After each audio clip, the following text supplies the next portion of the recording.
네, 여러분 안녕하십니까? 오늘은 시편 136편 1절에서 26절에 있는 말씀을 본문으로 해서 감사는 우연의 산물이 아니다 라는 제목으로 주의 말씀 증거하도록 하겠습니다. 여러분 시편 136편을 좀 펴주시고 말씀을 함께 들어주시면 감사하겠습니다. 내일부터 추석 명절이 시작됩니다. 여러분 추석은 1년 중에 가장 큰 보름달이 뜨는 우리나라 최대 명절 중 하나입니다. 비록 코로나19로 어수선하지만 그래도 풍요로운 명절 되시기를 간절히 소망합니다. 여러분 추석을 또 다른 말로 한가위라고 하죠. 여러분 한가위의 뜻이 혹시 뭔지 아십니까? 한자는 크다란 뜻입니다. 가위는 가운데의 의미를 갖고 있다고 합니다. 그래서 한가위는 크다는 의미의 한과 가운데라는 의미의 가위가 합해진 말인데요. 8월의 중가 또는 가을의 가운데를 뜻합니다. 그래서 중추절 또는 가윗날, 가배와 같은 뜻을 지니고도 있습니다.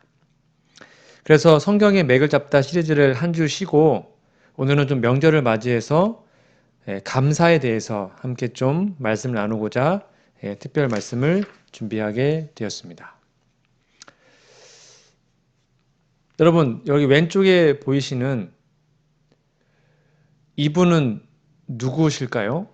영국의 이론 물리학자이고요. 세계 최고의 석학 중에 한 분입니다. 예. 아마 한 번쯤은 들어보셨을 겁니다. 이름이 바로 스티븐 호킹 박사님입니다. 지금은 돌아가셨는데요. 자, 그러면 오른쪽에 있는 이 야구 선수는 누군지 아십니까? 미국 1903년에 태어난 야구 선수인데요. 1400년 역사의 메이저리그에서 통산 만루 홈런 1위, 이 장타력은 역대 3위, 타점은 5위, 타율은 16위, 홈런은 27위의 성적을 가지고 있습니다. 거의 전설로 내려오는 선수인데 성적도 되게 대단하지만 이 사람은 철로 만든 말이라는 별명을 갖게 되었습니다.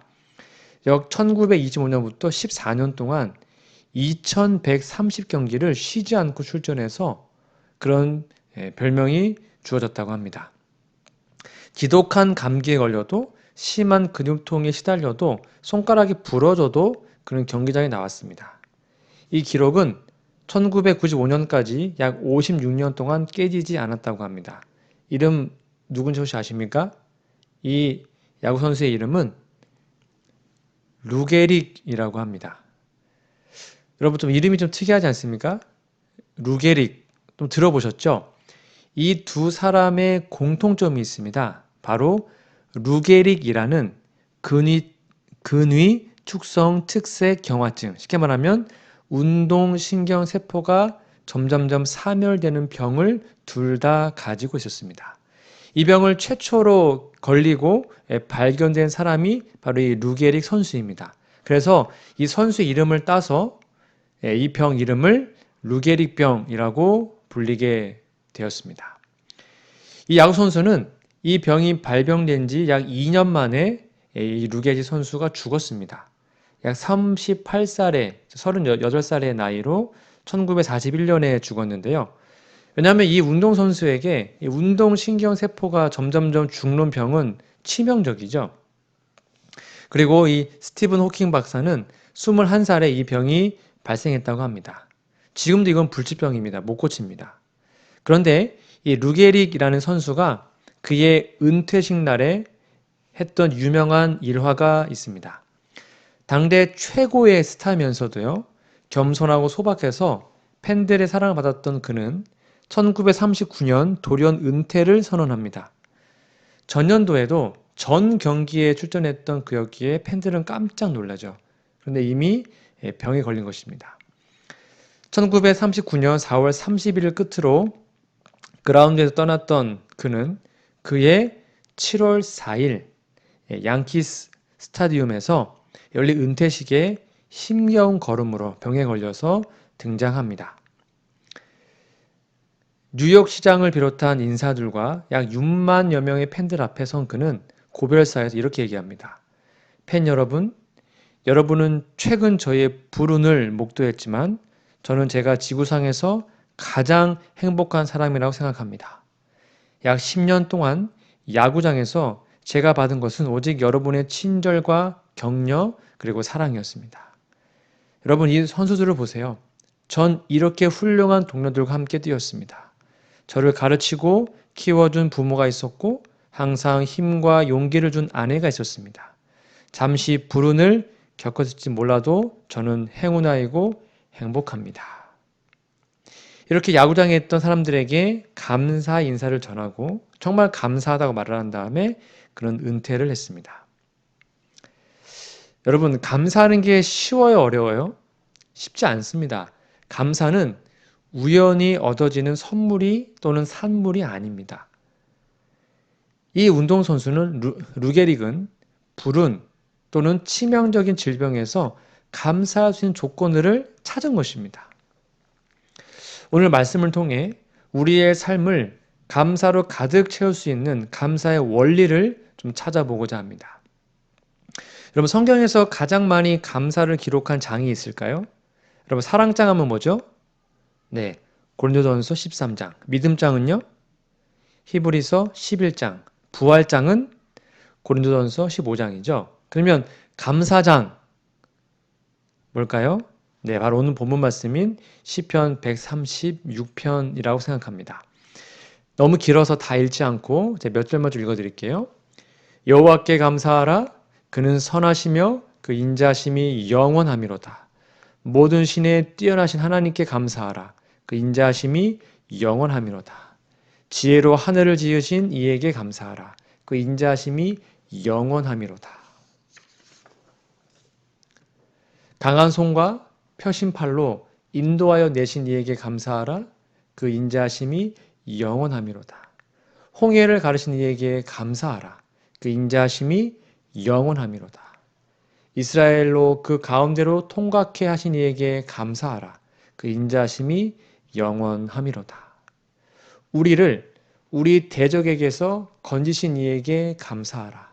그 인자심이 영원하미로다. 모든 육체에게 식물을 주신 이에게 감사하라. 그 인자심이 영원하미로다. 하늘의 하나님께 감사하라. 그 인자심이 영원하미로다. 참 좋은 시편입니다.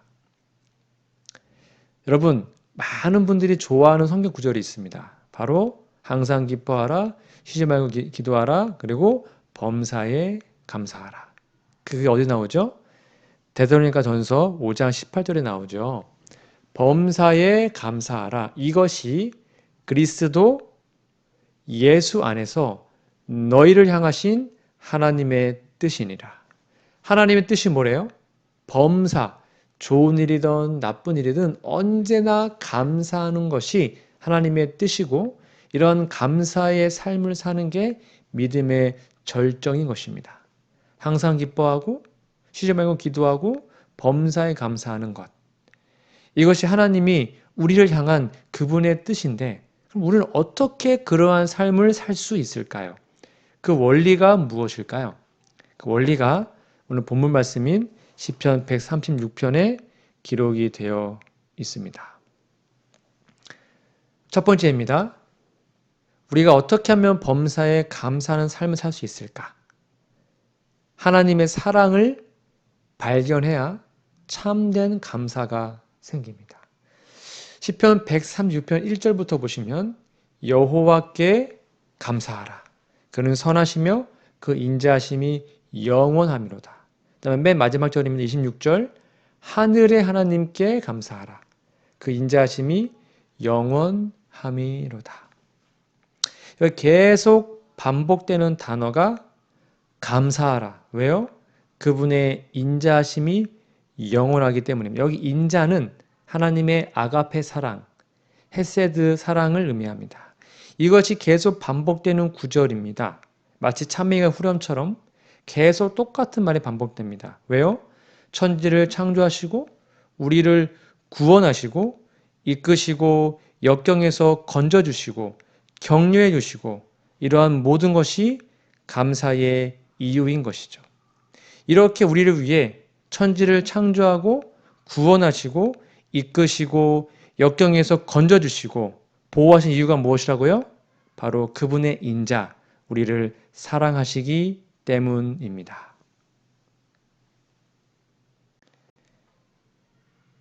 이 시편 저자는 범사의 모든 일에 감사가 터져 나올 수 있었던 이유가 바로 하나님의 인자하심, 하나님의 사랑을 경험했고 모든 삶을 속에서 하나님이 우리를 사랑하시는 그 사랑을 보았기 때문입니다.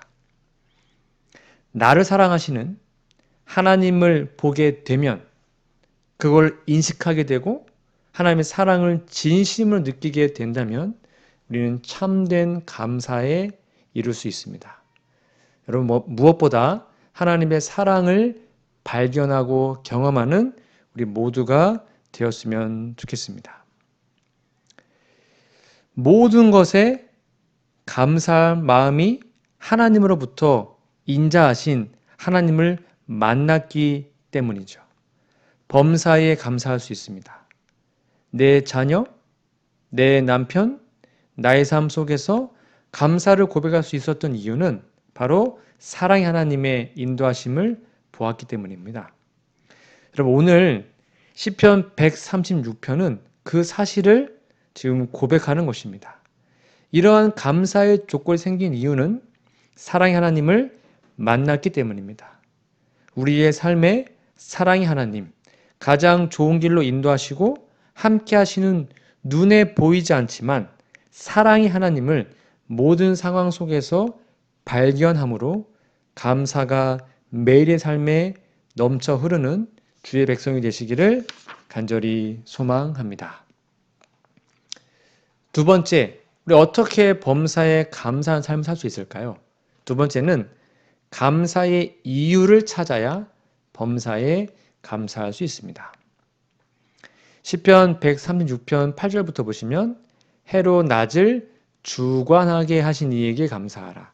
그 인자하심이 영원하미로다. 달과 별들로 밤을 주관하게 하신 이에게 감사하라. 그 인자하심이 영원하미로다.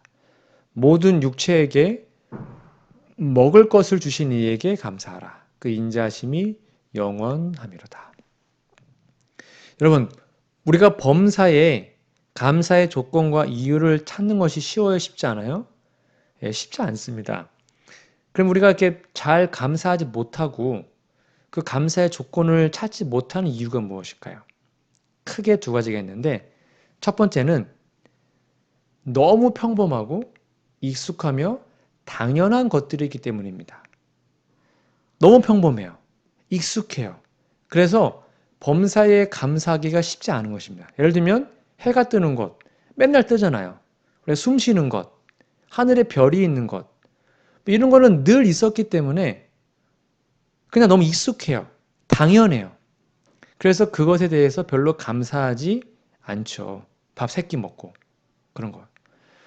그런데 하나님이 저 별을, 저 달을 창조해 주셨다. 나를 위해서 지금도 그렇게 해 주신다.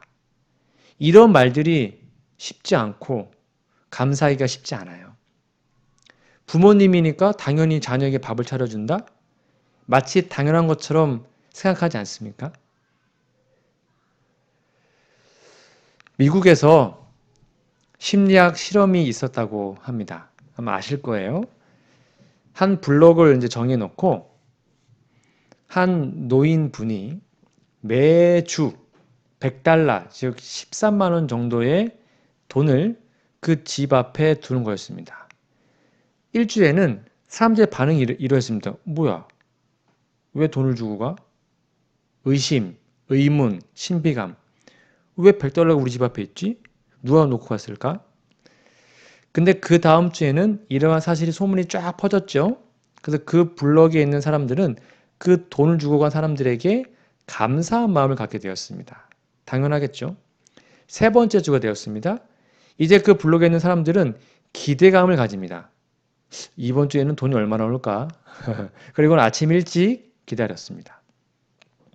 네 번째 주가 될 때는 항상 $100가 매일마다 어김없이 오기 때문에 그냥 일상생활의 한 부분처럼 뭐 너무나 당연하게 생각을 하게 되었습니다.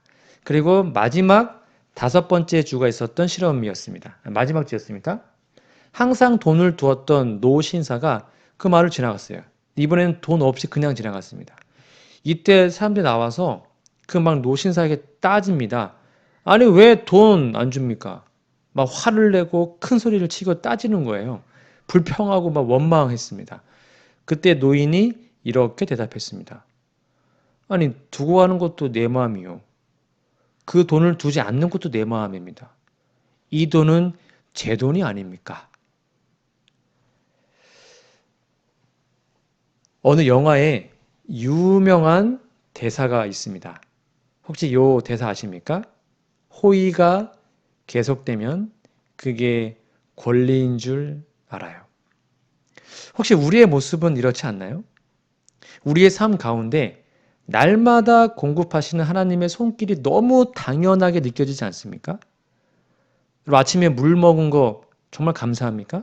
우리 이렇게 숨 쉬는 거, 공기 있는 거 감사하나요? 하나님 햇빛도 주시고 비도 주시고 이리고 정말 우리가 매일매일 진심으로 감사하고 있습니까? 너무나 당연하게 느껴지지 않습니까? 코로나19가 이렇게 창궐한 우리가 그거 안 걸렸어요? 진심으로 감사하고 있나요? 이 모든 것에 항상 감사해야 되는데 너무나 당연한 것처럼 느껴지지 않습니까? 마치 그게 권리인 것처럼. 이스라엘 백성들이 출애굽을 했습니다. 출애굽 역사에 보면 그들은 감사 불감증에 걸린 것 같아요. 애굽에서 종살이와 사형 명령에서 건져주시고 홍해를 가르시고 광야에 물 한 모금 먹기 힘든 곳에서 양식을 얻기 어려운 곳에서요.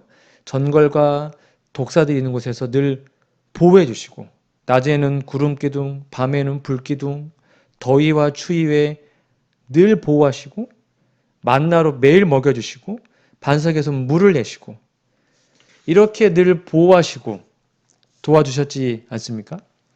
그런데 그들은 구약을 보면 여러분 아시잖아요. 끊임없이 불평합니다. 불만을 토합니다. 거의 감사함을 본 적이 없어요. 구약의 백성들은 광야 40년 동안 불평, 불만으로 결국 거의 대부분이 멸망을 당했습니다. 물론 그도 처음에는 감사했죠. 홍해 건넜을 때만 하나님께 감사했습니다. 그러나 시간이 지날수록 그것이 감사할 줄 모르게 된 겁니다. 익숙해졌어요. 당연하다 생각했습니다. 우리는 이렇지 않습니까? 익숙해질 때 당연하다고 생각하는 순간 우리는 우리에게 주어진 모든 감사가 사라지게 될 겁니다. 우리에게 주어진 것이 당연하거나 우연의 산물이 아니기에 감사의 마음을 잊지 않는 주님의 백성 우리 모두가 되었으면 좋겠습니다. 두 번째, 왜 우리는 범사에 감사하기 어려울까요? 두 번째는 감사 이유를 찾는 것 자체가 익숙하지 않기 때문입니다. 제가 한 우스운 이야기를 좀 해드릴까요? 한 남자 성도님이 지하철에 탔습니다. 빈자리가 났어요. 그 빈자리에 가려고 사람들이 움직이는데 염천한 아주머니가 그 빈자리에 가방을 멀리서 딱 던진 다음에 그 자리를 차지하고 뻔뻔하게 앉아있는 겁니다. 서로 참 민망하잖아요. 그때 이 남자 성도님이 목사님의 설교가 생각이 났다고 합니다. 범사에 감사를 그랬는데 이런 경우에는 어떻게 감사를 해야 되나? 그때 뭐라 하는지 아십니까? 하나님, 저 여자가 제 아내가 아닌 것에 감사합니다. 이렇게 했다고 합니다. 여러분 정말 우리는 매일의 삶을 살면서 감사의 조건을 찾는 것이 습관되어 있습니까? 저희 가족도 이제 아침 저녁을 열심히 예배를 드리는데요. 저녁에 이제 찬미를 부르고 말씀을 나누고 그다음에 하루 종일 살면서 감사했던 이야기를 하는 것이 한 두 달 정도 됐습니다. 근데 이게 쉽지가 않아요. 아이들도 그렇고 저도 그렇고 집사람도 그렇고 오늘 제일 감사한 게 뭐야 얘기하면 애들이 뭐지? 이래요. 그게 습관이 되어지 않기 때문입니다. 늘 감사한 게 많은데 그 감사하는 것을 찾는 것 자체가 익숙하지 않은 거예요. 습관이 되어지 않는 것입니다. 이 시편 136편의 저자는 하나님의 사랑이 나타내는 모든 부분들을 보다 감사의 조건들을 찾아냈습니다. 이런 부분들은 하나님의 도우심을 통해 감사를 찾는 노력이 필요합니다. 그래야 범사에 감사할 수 있는 것이거든요. 모든 순간에 감사의 조건을 찾을 수 있는 성숙한 우리 모두가 되기를 간절히 소망합니다. 마지막 세 번째입니다. 우리가 범사에 감사할 수 있는 비결. 비천한 가운데서라도 사랑의 하나님을 기억한다면 감사함이 생깁니다. 시편 136편 23절입니다. 우리를 비천한 가운데서도 기억해 주신 이에게 감사하라. 그 인자하심이 영원하미로다. 여러분, 감사하기가 가장 어려울 때가 언제죠? 늘 건강하고 돈 잘 벌리고 좋은 일만 생기고 그러면 뭐 누구나 감사할 수 있죠. 근데 감사하기 진짜 어려운 때는 바로 역경의 때, 고난이 올 때, 환란이 올 때, 우리가 비천한 가운데 있을 때, 그때는 참 감사의 조건 찾기가 어렵습니다. 내게 주어진 어려움이 너무 크기 때문에 감사하기 어려워요. 불평하고 불만하고 불신에 쌓이고 좌절하기 마련이죠. 여러분, 시편 136편의 기자는 이 상황 가운데 감사의 방법을 찾았습니다. 다시 볼까요? 23절. 우리를 비천한 가운데서도 우리가 고난당해요. 환란이 와요. 힘들어요. 그 가운데서도 우리를 기억해 주시는 것에 대해서 감사한 것입니다. 비천한 가운데, 고통과 역경 가운데 사랑의 하나님은 나를 버리지 않으시고 나와 함께 하시고 나를 기억한다는 것입니다. 이러한 고통을 나에게 주신 이유는 내가 지금은 확실히 모르지만 하나님은 여전히 선하시고 사랑이시고 나를 기억하시고 가장 좋은 길로 나를 인도한다는 것을 깨달을 때 우리는 비천한 가운데서도 하나님께 감사할 수 있습니다. 여러분, 혹시 손양원 목사님이라는 분 아십니까? 두 아들의 장례식에 주님께 드린 9가지의 귀한 기도문이 있습니다. 감사문이 있는데요. 이분을 잠깐 소개하면 전남 여수 애양원 교회 손양원 목사님은 1902년에 태어났습니다. 그리고 1940년 9월 25일에 신사 참배를 거부로 여수 경찰서에 구속되었고요. 6년 동안 손 목사가 옥고를 치르면서 이 목사님이 생계를 꾸려가는 일은 두 아들 동인이와 동신이의 몫이었다고 합니다. 이 손 목사님이 추록한 후에 뒤늦게 학교에 편입한 동인이와 동신이는 늙은 중학생이라는 별명을 가지면서도 열심히 공부했다고 합니다. 그런데 이 애양원 교회 손양 목사님의 두 아들 동인과 동신, 이 두 사람이 처형을 당했습니다. 1948년 10월 여수 순천 사건이 터졌을 때 순천 사범 6학년 동인과 순천 중학교 2학년 동신이 좌익 학생들에 의해서 총살되었다고 합니다. 1948년 10월 21일이었습니다. 당시 큰아들이었던 동인은 기독교 학생회 회장이었습니다. 그래서 민해청의 지령으로 제일 첫 번째로 잡혀갔습니다. 약 10여 명의 좌익 학생들이 몰려와 그들을 끌어안았고 동인은 주먹과 나무 토막, 총자루로 연신 두들겨 맞았습니다. 얼굴이 막 피투성이가 되었습니다. 그래서 이 동인과 동신 형제는 민해청 총책이었던 순천사범 5학년 최정길 가명입니다. 이라는 학생에게 온갖 고초를 당한 후에 본부에서 순천경찰서로 끌려갔습니다. 이 동인은 마지막으로 내가 죽고 난 후에라도 너희들은 회개하고 예수님을 믿어라. 나는 천당으로 간다. 그러나 너희는 무서운 지옥의 형벌을 어떻게 면하겠느냐? 이렇게 가슴 아픈 마음으로 얘기를 했답니다.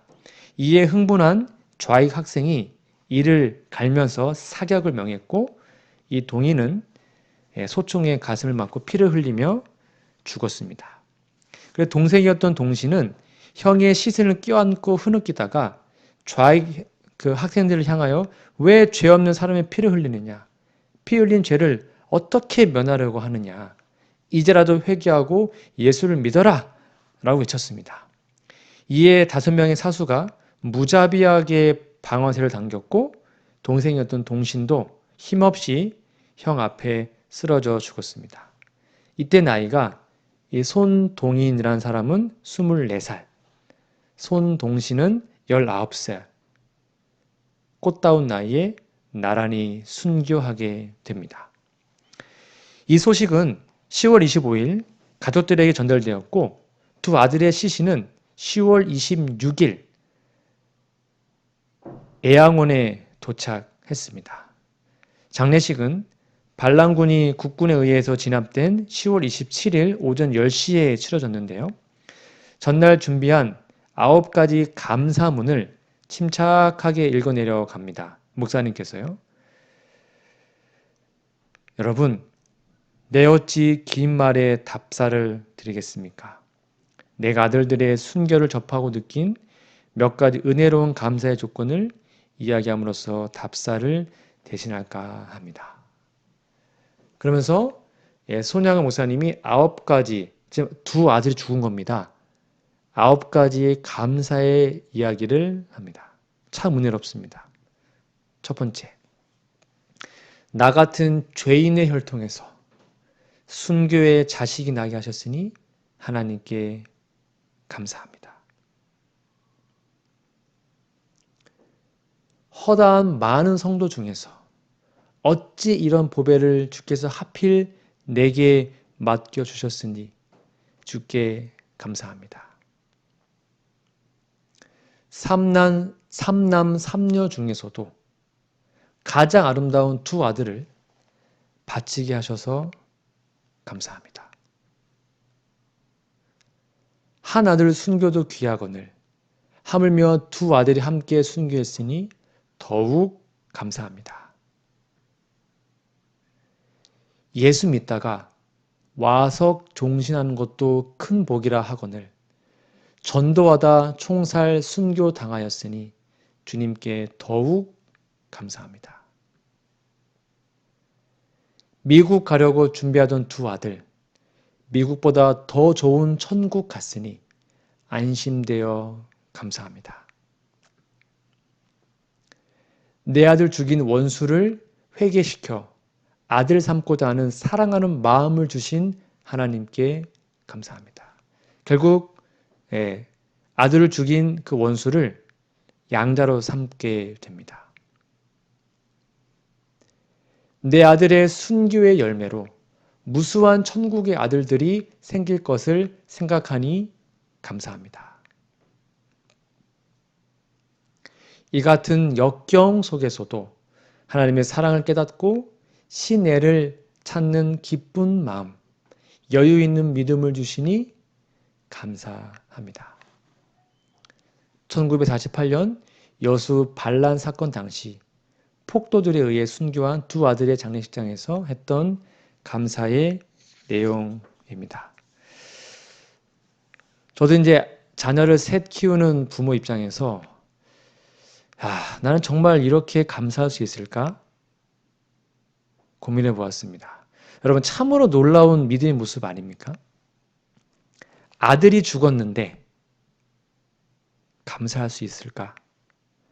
우리는 과연 이러한 감사를 드리며 살고 있습니까? 좋을 때 말고요. 비천, 역경, 고난, 심지어 자식이 죽는 그 엄청난 시련 속에서도 하나님의 인도하심과 사랑을 잊지 않는다면 우리는 감사할 수 있을 것입니다.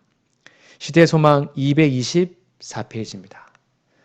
하나님께서는 당신의 백성들이 만일 처음부터 종말까지를 볼 수 있고, 그러니까 여러분들이 만약에 미래를 볼 수 있다면 하나님의 동역자로서 그들이, 즉 우리가 성취하고 있는 그 목적의 영광을 식별할 수 있다면, 그럼 여러분들은 가장 좋은 길을 생각하겠죠? 그래서 그들이 인도받기를 선택하였을 그 길 이외에 다른 어떤 길로는 결코 그들을 인도하지 않으신다. 쉽게 말하면 지금 우리가 가는 길이 가장 좋은 최선의 길이라는 것입니다. 그리고 하늘이 사람에게 주실 수 있는 모든 선물 중에서 그리스도와 더불어 그의 고난에 동참하는 것이 가장 가치 있는 신임이요 가장 높은 영예인 것이다. 아멘. 비천함, 고난, 거기에 함께 동참하는 게 최고의 가치고 최고의 영예래요. 그래서 감사할 수 있는 것입니다. 여러분이 어떠한 상황에서라도 그것이 비록 고난의 길일지라도 이 말씀을 믿고 하나님의 인도하심을 믿고 감사할 수 있는 우리 모두가 되었으면 좋겠습니다. 말씀의 결론을 맺도록 하겠습니다. 저는 오늘 추석을 앞두고 우리 어떻게 하면 감사할 수 있을까 함께 말씀을 나누어 보았습니다. 우리가 범사에 감사라는 그 말씀, 하나님의 뜻대로 살기 위해서 우리는 어떻게 살아야 될까요? 첫 번째입니다.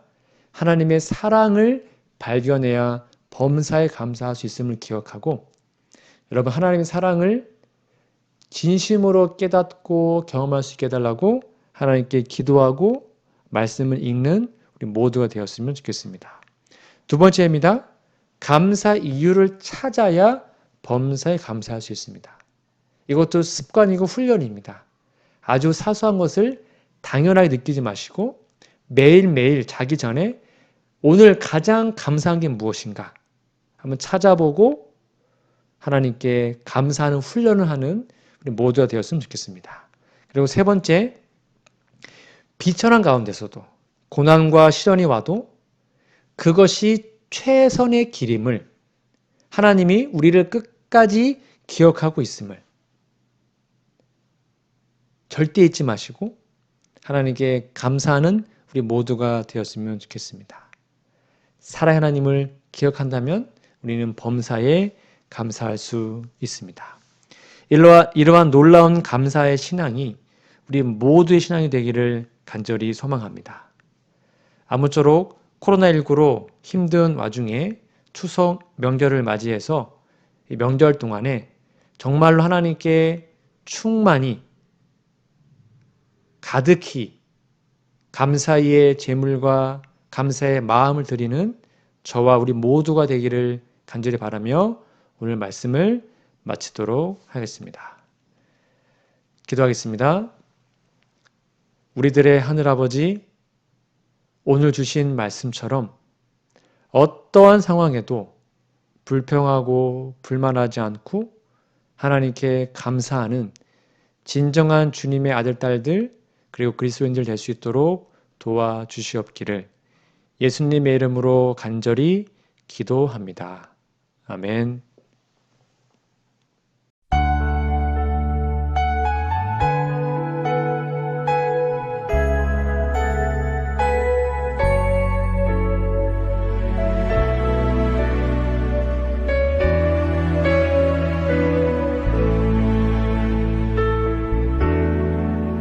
날 구원하신